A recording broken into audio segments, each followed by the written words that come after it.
If we fail to examine history, we may also fail to prevent or mitigate some conditions of war.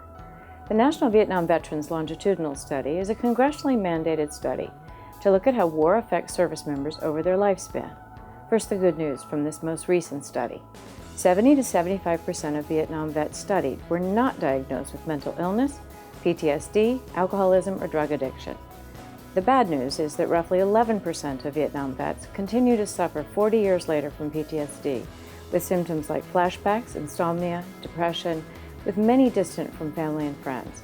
Taken in a larger context, that means that over 250,000 Vietnam veterans and their families still suffer today.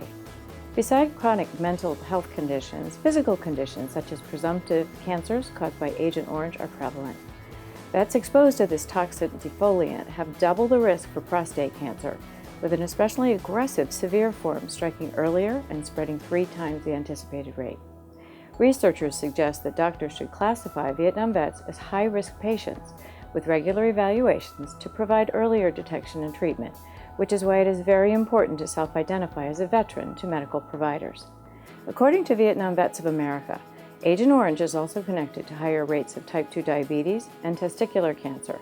Nearly 2/3 of Vietnam vets with prostate cancer don't connect their illness to their military service.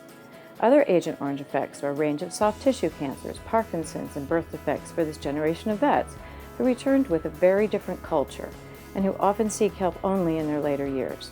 The guidance of VA and physicians is to seek regular annual exams, stay vigilant to health changes, and to seek behavioral health if needed, especially in your later years.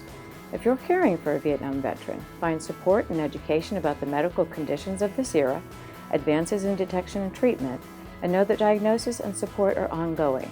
As always, it may be the caregiver who provides the vital link to the medical professional for the best approach to care.